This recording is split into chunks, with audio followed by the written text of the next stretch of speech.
আপনার বড় পীর আব্দুল কাদের জিলানী ও গিলানী রহমাতুল্লাহ আলাইহি যখন আপনার মাদ্রাসায় গেলেন কয় বছর বয়সে 6 বছর বয়সে মাদ্রাসায় গেলেন কোন মাদ্রাসায় বাগদাদ শরীফে ওই মাদ্রাসায় যখন ভর্তি হলেন অ্যাডমিশন হলেন এবার যার নাম যার শিক্ষকের নাম ছিল ওবাইদুল্লাহ রহমাতুল্লাহ আলাইহি ওই ওবাইদুল্লাহ রহমাতুল্লাহ আলাইহি বলে আব্দুল কাদের জিলানী তুমি কি জীবনে কোনোদিন মাদ্রাসায় গিয়েছো বলেন না মক্তবে গিয়েছো বলেন না আলিফ বা তা সা পড়েছো বলেন না তাহলে একটা বাগদাদি কায়দা নিয়ে আসো এবার আমার বড় পীর আব্দুল কাদের জিলানী ও গিলানী রহমাতুল্লাহ আলাইহি একটা বাগদাদি কায়দা নিয়ে আসলে এবার বাগদাদি কায়দা নিয়ে আসার পরে যখন প্রথম পেজটা খুললেন ওবাইদুল্লাহ বলতেছে বলো আলিফ আমার বড় পীর আব্দুল কাদের জিলানী বলছে বা জোরে বলুন সুবহানাল্লাহ শিক্ষক বলছে বলো তা আমার বড় পীর আব্দুল কাদের জিলানী বলছে সা এখন মাস্টার যদি বলে বলো ওয়া তো ছাত্র যদি বলে আ মাস্টার যদি বলে ইয়ে তো ছাত্র যদি বলে বি তো বলবে কিনা যে তুই আমার চাইতে বেশি জানিস বলবে না বলবে না বলবে তো ওবাইদুল্লাহ রহমাতুল্লাহ আলাইহি বলছে আব্দুল কাদের বলো আলিফ তা আমার আব্দুল কাদের জিলানী বলছে বা বলো তা তো বলছে সা ওবাইদুল্লাহ রহমাতুল্লাহ আলাইহি বলছে আব্দুল কাদের তুমি বলছো মাদ্রাসায় যাওনি মক্তবে যাওনি আলিফ বা তা সা পড়নি অতএব আমি আলিফ বললে তুমি বা বলো আমি তা বললে তুমি সা বলো কারণটা কি বড় পীর আব্দুল কাদের জিলানী বলছে হুজুর আপনি আলিফ বললে আমার অটোমেটিক বা বেরিয়ে যায় জোরে বলেন সুবহানাল্লাহ আপনি তা বললে আমার অটোমেটিক সা বেরিয়ে যায় ওবাইদুল্লাহ রহমাতুল্লাহ আলাইহি বলছে তাহলে তুমি কি পড়তে পারবা আব্দুল কাদের জিলানী বলছে মনে হচ্ছে পড়তে পারবো তাহলে পড়ো যেমনই বলেছে পড়ো তেমনি শুরু করেছে বিসমিল্লাহির রহমানির রহিম আলহামদুলিল্লাহি রাব্বিল আলামিন আর রহমানির রহিম মালিক ইয়াউমিদ্দিন ইয়াকা না'বুদু ওয়া ইয়াকা নাস্তাঈন ইহদিনাস সিরাতাল মুস্তাকিম সিরাতাল লাযীনা আন'আমতা আলাইহিম গায়রিল মাগদুবি আলাইহিম ওয়াদ-দাল্লিন বিসমিল্লাহির রহমানির রহিম আলিফ লাম মিম যালিকাল কিতাবু লা রাইবা ফীহি হুদাল লিল মুত্তাকিন এইভাবে আপনার পড়তে পড়তে এক পারা দুই পারা তিন পারা চার পারা পাঁচ পারা ছয় পারা সাত পারা আট পারা নয় পারা 10 পারা এইভাবে পড়তে পড়তে আমার বড় পীর আব্দুল কাদের জিলানী ও গিলানী রহমাতুল্লাহ আলাইহি 19 পারার হাফেজ 19 পারা পর্যন্ত পড়ে নিয়েছে জোরে বলেন সুবহানাল্লাহ 19 পারা পর্যন্ত পড়ে নিয়েছে বেরাদার মিল্লাত ইসলামিয়া তবে আমাদের যে খতম তারাবি হয় ওই খতম তারাবিতে যে কোরআন তেলাওয়াত শুনেন ওই কোরআন তেলাওয়াত কি ছিল আমার আব্দুল কাদের জিলানী ও গিলানী রহমাতুল্লাহ আলাইহি কোরআন তেলাওয়াত করলে হিন্দু জৈন খ্রিস্টান মুসলমান হয়ে যাইতো জোরে বলেন সুবহানাল্লাহ কোরআন তেলাওয়াত শুনে পাগল হয়ে যেত আর এখন আমরা বুঝলেন তারাবি যখন পড়ায় আর কোরআন শরীফ যখন তেলাওয়াত করেন আলহামদুলিল্লাহি রাব্বিল আলামিন এক খতম হয়ে গেল আর ছেলেপিলেও বুঝলেন হ্যাঁ যুবক ছেলেপিলে 16 বছর 18 বছর 20 বছরের ছেলেরা এই দেখেন যাবে আর তারাবি পড়বে আর পেছনে যদি কেউ বুঝলেন যদি পীর সাহেব থাকে যে আমি নিয়াত করলাম আর হাসবো না ডানেও তাকাবো না বামেও তাকাবো না পেছনেও তাকাবো না তো আরো যে চারটা বুঝলেন যুবক আছে ছোঁড়া গিলে ওরা বললো তুই হাসবি না মানে তো দাদা শুনে হাসবে ওর লুঙ্গি ধরে টানাটানি শুরু করে দেবে জি তারাবিতে হয় বেরাদার এই বাচ্চারা একটু শোর মাচাবে বুঝলেন একটু চিল্লাচিল্লি করবে তাই বলে মসজিদ থেকে তাড়াইয়া দিয়েন না কারণ যে মসজিদের পেছনে বাচ্চাদের আওয়াজ নাই আনাগুনা নয় জেনে নিবেন ভবিষ্যতে ওই মসজিদে মুসল্লি নাই জোরে বলেন সুবহানাল্লাহ ওই মসজিদে মুসল্লি না এইজন্য বাচ্চারা গেলে একটু হই হট্টগোল করলে তাদেরকে প্যার সে আদর সে তাদেরকে বুঝাবেন তাই বলে তাদেরকে চমকানি এই তোর বাপ আসে না নামাজ পড়তে তুই আসছিস চিল্লাচিল্লি করে কেন রে এই কথা খবরদার বলবেন না ওর বাপ আসে না তো কি হয়েছে উমর ফারুক রাদিয়াল্লাহু তাআলা আনহু মুসলমান হয়েছিলেন ইসলাম ধর্ম গ্রহণ করেছিলেন শুধু ইসলাম ধর্ম গ্রহণই করে না ইসলামের প্রচার প্রসার করেছে শুধু ইসলামের প্রচার প্রসার নয় একজন যোদ্ধা বীর ছিলেন যার কথা শুনলে পুরো আরব পর্যন্ত কেঁপে যেত জোরে বলেন সুবহানাল্লাহ তো তার বাপই তো ইসলাম ধর্ম গ্রহণ করে না তো যদি আমার নবী বলতো যে তোমার আব্বা ইসলাম ধর্ম গ্রহণ করেনি অতএব তুমিও এই ইসলামের মধ্যে থাকিও না তাহলে কি এত বড় যোদ্ধাকে পাওয়া যেত যে খলিফায়ে রাশিদ হিসেবে পাওয়া যেত আজকে ভারতবর্ষের সারা বিশ্বে যে আইন চলে এই আইন দেওয়া হচ্ছে হযরত ওমরের জোরে বলেন সুবহানাল্লাহ এই আইনগুলো কি পাওয়া যেত না তাই বাপ নামাজ পড়ে না বলে ছেলে মসজিদে আসতে পাবে না, এটা কি শরীয়তের কোনো হুকুম আছে নাকি? নাই। অতএব খবরদার কেউ কাউকে টাচ করবে না। এখন যুবক যদি নামাজ পড়তে যায় তো অনেকে বলে বিয়ে করার লেগে এসেছে, বিয়ে হয়ে গেলে আর আসবে যে অনেকে আছে, খবরদার এরকম কথা বলবেন না। নামাজে এসে 4 দিন পড়ছে, 4 দিন পড়ে জুম্মায় আসে তো শুধু জুম্মাতেই আসো, টেনশন নাই। বাবা যে ভাইরা আমার মায়েরা, যেটা বলছিলাম একটু কর্ণপাত করে শুনবেন। আমার বড় আব্দুল কাদের জিলানী গিলানী রহমাতুল্লাহ আলাইহি বলে, হুজুর গো আমি মাদ্রাসায় যাইনি, মক্তবে যাইনি, আমি মসজিদে যাইনি ঠিকই, কিন্তু আমার মায়ের গর্ভে 1 দিন নয়, 2 দিন নয়, 3 দিন নয়, 1 মাস নয়, 2 মাস নয়, 4 মাস নয়, 10 মাস নয়, 11 নয়, 12 নয়, আমার মায়ের গর্ভে আমি আব্দুল কাদের জিলানী 14 মাস পর্যন্ত ছিলাম। আর এই 14 মাস আমার মায়ের কোরআন তেলাওয়াত পড়া শুনতাম, আর আমার মায়ের কোরআন তেলাওয়াত শুনে শুনে আমি 19 বার আর হাফেজ হয়ে গেছি। মায়ের কোরআন তেলাওয়াত শুনে শুনে আমি এই 19 পারার হাফেজ হয়ে গেছি। বাবাজি ভাইরা, এই আব্দুল কাদের জিলানী গিলানী রহমাতুল্লাহ আলাইহি যখন আপনার বাড়ি থেকে জিলানী শহর থেকে যখন বাগদাদ শরীফে পড়াশোনার জন্য আসতে ছিল, মাদ্রাসাতে আপনার ডাকাতেরা ধরেছিল, আর ডাকাতের সর্দার বলেছিল, আব্দুল কাদের জিলানী তোমার কাছে কি কিছু আছে বলো? বলে আমার কাছে আছে। বলে কি আছে? বলে 16টা দিনার আছে। বলে কোথায় আছে? বলে আমার মা বগলে সেলাই করে দিয়েছে। এবার যখন ডাকাতের সর্দার দেখলো, বলল, আব্দুল কাদের জিলানী তুমি মিথ্যা বললে, তোমার টাকাগুলো তো পাইতাম না, তোমার টাকাগুলো নিতাম না, তুমি বাচ্চা ছেলে, তোমাকে ছেড়ে দিতাম, তুমি সত্য কথা কেন বললা?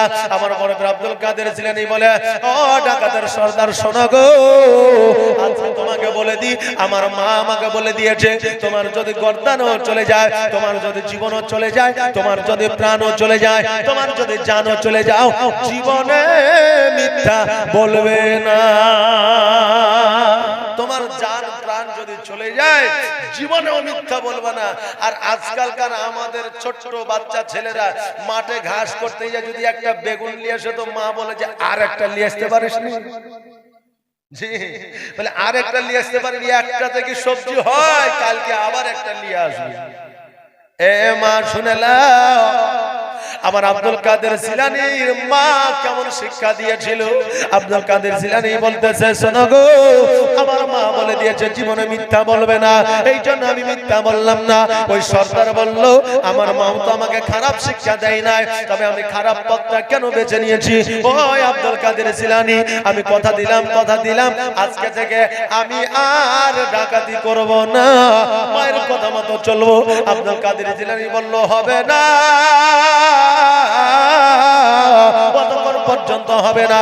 যতক্ষণ পর্যন্ত ইহদিনাস সিরাতাল মুস্তাকিমের পথের প্রতীক না হতে পারবা, যতক্ষণ পর্যন্ত আমার নবীর কলমা না পড়বা, ততক্ষণ পর্যন্ত তোমার জীবন পরিবর্তন হবে না।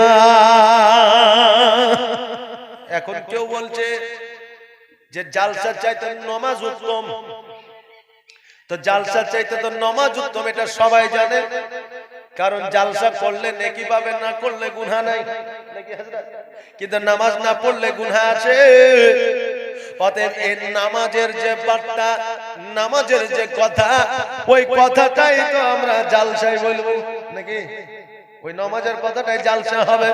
মানুষ এখান থেকে মসজিদে যাবে, আর যদি এই নামাজের দাওয়াত মানুষকে না দেওয়া হয়, কেমন করে নামাজ পড়া শিখবে?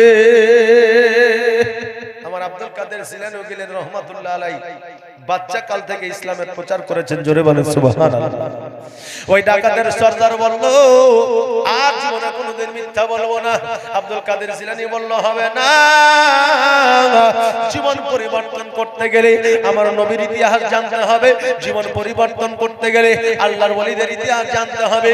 যতক্ষণ পর্যন্ত আল্লাহর ওলিদের ইতিহাস, নবীর ইতিহাস না জানবেন, ততক্ষণ পর্যন্ত জীবন পরিবর্তন করা সম্ভব নয়। কারণ আমরা ট্রাই করেছি আগে থেকে।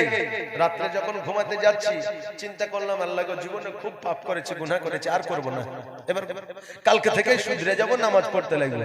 জি, সকাল যখন হয় তখন আবার যেমন তেমনি হয়ে যায়, তাই না? মিথ্যা বলেছে, আর কোনোদিন বলবো না। সকাল হয়ে গেল সব ভুলে গেল। এই জন্য বলছে জীবন যদি পরিবর্তন করতে হয় তাহলে তুমি ইসলামিক আলোচনা শোনো। জীবন যদি পরিবর্তন করতে হয় আমার নবীর ইতিহাস শোনো, আর নবীর ইতিহাস শুনে তোমার জীবনকে পরিবর্তন করে নাও। ও বাবাজি ভাইরা, আমার আব্দুল কাদের জিলানী বলল, শোনো গো, ইহদিনাস সিরাতাল মুস্তাকিমের পথের প্রতীক হইতে হবে আর আমার নবীর কলমা পড়তে হবে, তবে তোমার জীবন পরিবর্তন হবে, নচেত তোমার জীবন পরিবর্তন করা সম্ভব নয়।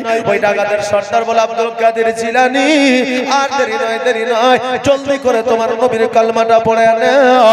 সঙ্গে সঙ্গে আমার আব্দুল কাদের জিলানী কালমাটা পড়ে নিলেন, লা ইলাহা ইল্লাল্লাহ। সবাই বলেন, আওয়াজ দে, লা ইলাহা ইল্লাল্লাহ।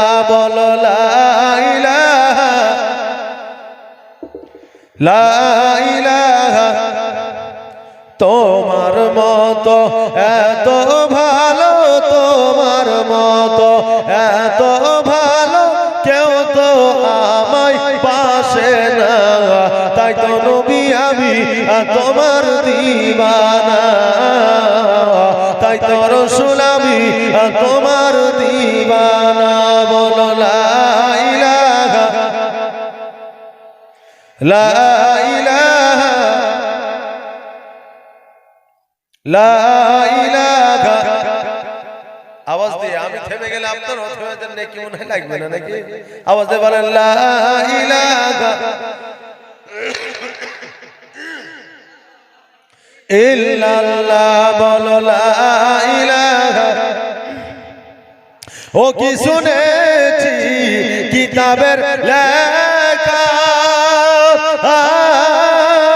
নবী ছাড়া আমার জীবন ফাঁকা গো, নবীজিকে ভালো না বাসিলে, নবীজিকে ভালো না বাসিলে আল্লাহ পাওয়া যাবে না, তাই তো নবী আমি তোমার দিওয়ানা, তাই তো রাসূল আমি তোমার দিওয়ানা। তোমার মতো এত ভালো, তোমার মতো এত ভালো কেউ তো আমায় পাশে না, তাই তো নবী আমি তোমার দিওয়ানা। বলো লা ইলাহা, বলো লা ইলাহা, বলো লা ইলাহা ইল্লাল্লাহ, লা ইলাহা ইল্লাল্লাহ মুহাম্মাদুর রাসূলুল্লাহ সাল্লাল্লাহু তাআলা আলাইহি ওয়াসাল্লাম। আমার বড় বড় আব্দুল কাদের জিলানী রাহমাতুল্লাহ আলাইহি আমার নবীর রওজা মুবারকে গিয়েছে, আমার নবীজির চেহারা দর্শন করবে বলে আমার বড় বড় আব্দুল কাদের জিলানী রাহমাতুল্লাহ আলাইহি একবার নয়, দুইবার নয়, তিনবার নয়, চারবার নয়, পাঁচবার নয়, আমার বড় বড় আব্দুল কাদের জিলানী 43 বার হজ করেছিলেন। জোরে বলেন সুবহানাল্লাহ। কতবার বললাম? 43 বার হজ করেছিলেন। আর 43 বার যখন হজ করেছিলেন, 43 বার হজের সময় তিনার বয়স ছিল আপনার 90 বছর। কত? 90 বছর বয়স ছিল। আমার নবীজি বললেন, আব্দুল কাদের জিলানী দেরি করিও না, দেরি করিও না, যাও যাও যাও আমেরিকার বুকে চলে যাও, বাগদাদ শরীফে, আর ওখান থেকে হিন্দুস্তানে একজনকে পাঠিয়ে দাও, যে হিন্দুস্তানে এখনো পর্যন্ত ইসলামের প্রচার ও প্রসার হয় নাই। আমার মরহুম আব্দুল কাদের জিলানী রাহমাতুল্লাহ আলাইহি আপনার বাগদাদ শরীফে এসেছিলেন। আসার পরে ওসমান হারুনি বলে একজন নাম ছিল, তিনার মুরিদ তাকে যখন রেডি হইতে বললেন, উনি বললেন, হুজুর আমার দ্বারা যাওয়া সম্ভব নয়। এবার ওসমান হারুনির ভাগ্নে, যাকে বলা বোনের সন্তানকে ভাগ্নে বলা হয়, ওই ভাগ্নেকে ডাকা হলো, যার নাম হলো হযরত খাজা মাইনুদ্দিন চিশতি রাহমাতুল্লাহ আলাইহি। জোরে খাজা মাইনুদ্দিন চিশতি রাহমাতুল্লাহ আলাইহিকে ডাকা হলো। ডাকার পরে বলল যে, মাইনুদ্দিন তুমি কি যাইতে পারবা? বলে কোথায়? বলে হিন্দুস্তানে, অর্থাৎ ভারতবর্ষে। বলে হুজুর কেন যাইতে পারবো না? আপনি বললেই যাইতে পারবো। বলে ঠিক আছে। এবার বলল তুমি রেডি হয়ে যাও, কালকে চলে যেতে হবে। আমার খাজা মাইনুদ্দিন চিশতি রহমাতুল্লাহ আলাইহি পরের দিন রেডি হয়ে গেছে। আব্দুল কাদের জিলানী চিন্তা করে, আল্লাহ ওই ভারতের রাস্তাটা তো চিনি না, আমার খাজা মাইনুদ্দিন চিশতি রহমাতুল্লাহ আলাইহি যদি রাস্তাটা জিজ্ঞাসা করে আমি কেমন করে বলবো? ওই আল্লাহ তুমি আমাকে রাস্তাটা দেখা দাও। আমার নবীজি বলতেছে, আব্দুল কাদের জিলানী তুমি ভারতের রাস্তা চিনো না? বলে না। আমার নবী বললেন তুমি আমার পেছনের চাদরটা ধরে নাও, আমি তোমাকে ভারতের রাস্তাটা চিনায় দিচ্ছি।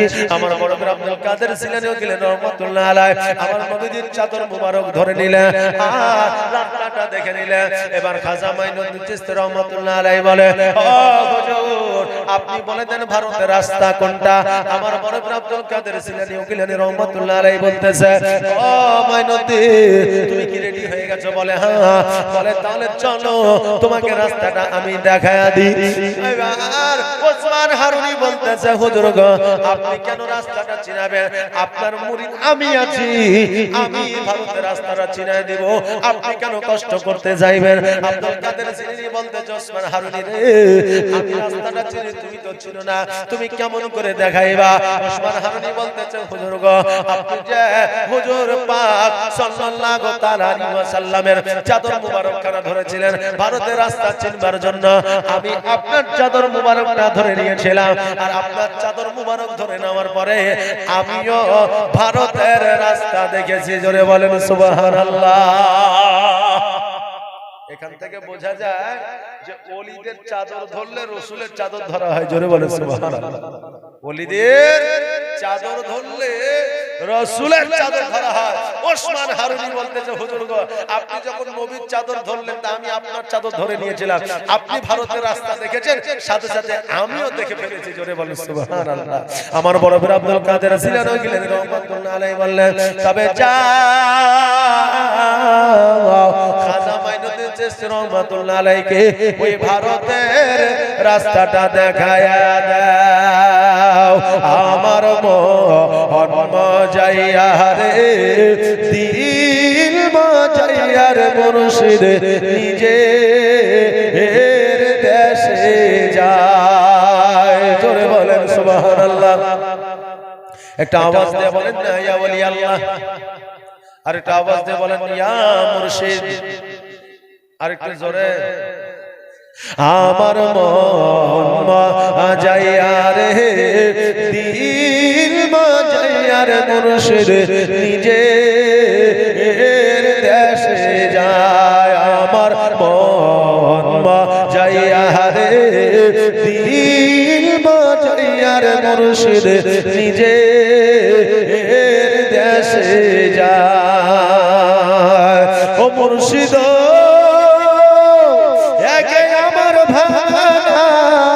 তার উপরে তুফান বাও, ঝলকে ঝলকে উঠে পানি রে, আগের নাও হারি রে কাঁচা বাঁশের বেড়া রে, বাজার লুটায়া নিল চোরে রে। আমার মন মজাইয়া রে দিল মজাইয়া রে মুর্শিদ নিজে দেশে যায়। ও মুর্শিদ সবার আছে জায়গা জমি ধন দৌলত নাহি তুমি, আমার মনে আছো শুধু তুমি রে। জীবনে মরণে ঠাই দিও মুর্শিদ চরণে, তুমি বিনে যেন মরি রে। আমার মন মজাইয়া রে দিল মজাইয়া রে মুর্শিদ নিজে দেশে যায়। আমার মন মজাইয়া রে দিল মজাইয়া রে মুর্শিদ নিজে দেশে যায়। আল্লাহুম্মা সাল্লি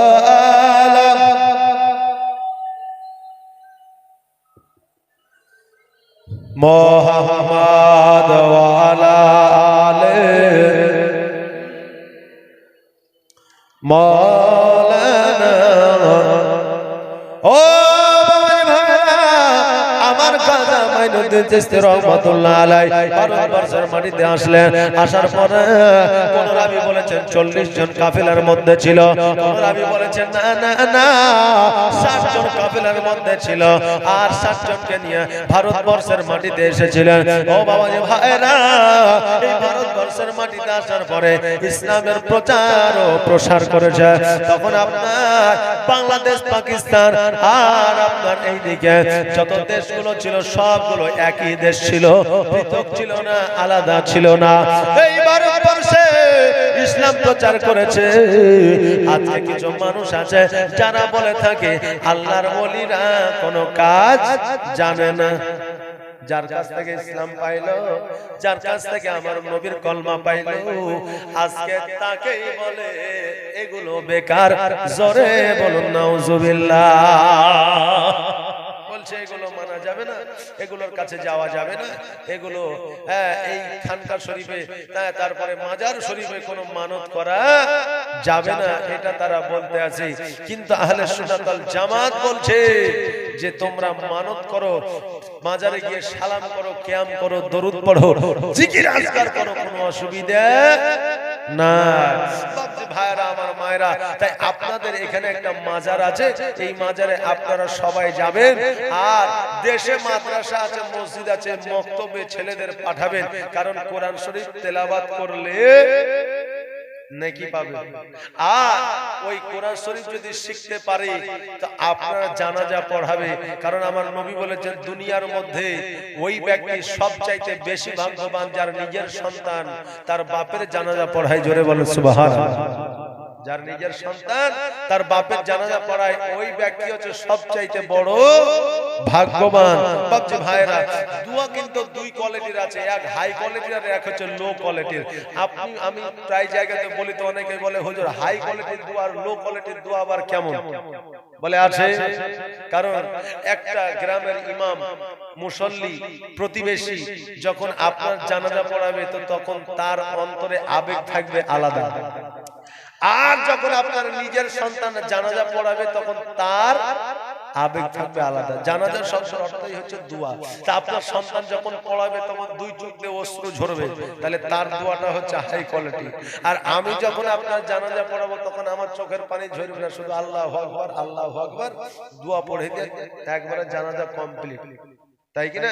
হ্যাঁ, তো এই জন্য হাই কোয়ালিটির দোয়া আছে, লো কোয়ালিটির দোয়া আছে। তো এই জন্য ছেলেদের মাদ্রাসায় পাঠান, বক্তব্যে পাঠান, মসজিদে পাঠান, কম্পালসারি ডাক্তার করেন, ইঞ্জিনিয়ার করেন, প্রফেসর করেন, যাই করেন, কোরআনটা শিক্ষা দেন। কোরআন শিক্ষা দিলেই নামাজ পড়া শিখবে, আর নামাজ পড়া শিখলে জানাজা পড়া শিখবে, আর জানাজা পড়া শিখে থাকলেই আপনার জানাজাটা পড়াবে। বাপজি ভাইরা, আরে এখন আমরা মাস্টার, ডাক্তার, উকিল, হাকিম করে লিছি, কিন্তু ইসলামিক শিক্ষা নাই। যুবকের নতুন বিয়ে হয়েছে, শ্বশুর বাড়ি গেছে, শ্বশুর বাড়িতে যাওয়ার পরে এখন শাশুড়ি বলছে বেটা জুম্মার দিন নামাজ পড়তে যাওয়া না, তো ও বলছে যে মা জীবনে তো নামাজ পড়িনি, কারণ মসজিদে কোনোদিন যায়নি। তো ও বলছে যে জীবনে নামাজ পড়নি তো কি হয়েছে, নামাজ পড়া আবার শিখতে হয় নাকি? মানুষের দেখে দেখে নামাজ পড়িলি না, তাই দেখে দেখে নামাজ পড়া প্লেয়ার আছে না? নাই আছে। মসজিদে যাবেন দেখবেন তো অনেক আছে আল্লাহু আকবার তাকাচ্ছে এদিকে ওদিকে সেদিকে। এখন ওকে যদি বলা হয় ইমাম সাহেব কোন সূরা পড়লে রে, বলে জানি না। বলে মসজিদে ফ্যান করা আছে তো বলে 16টা, মানে ওইদিকে খেয়াল নাই, কিন্তু মসজিদে ফ্যান করা আছে এইদিকে ওর খেয়াল আছে। বাপজি ভাইরা, নামাজ হবে না। শোনেন, দেখে দেখে নামাজ পড়া মুসল্লি আছে, তবে দেখে দেখে শিখা যায়, দেখে দেখে নামাজ হয় না। বাপজি ভাইরা, এবার ওই জামাই কিন্তু মসজিদে এসেছে, জুম্মার দিন আসার পরে দেখছে যে সবাই নামাজ পড়ছে, একমাত্র ইমাম সাহেব বসে আছে। তো ইমাম সাহেব আগে এসে বসে কেন? কারণ ইমামদের জ্বালা বেশি। জুম্মার দিনে যদি আগে না আসে, আপনাদের দেশে হয়তো বলে না, কিন্তু অনেক দেশে বলে ইমাম সাহেব সারা সপ্তাহ ফাঁকি মেরে বেড়েছে, আবার জুম্মার দিনে সকালে আসে না, টাঙ্কিতে পানি আছে কিনা, বদনা গেলে ঠিক আছে কিনা, মুসল্লাটা পরিষ্কার আছে কিনা সেটা একটু দেখবে, কিছু না হলে ইমাম সাহেব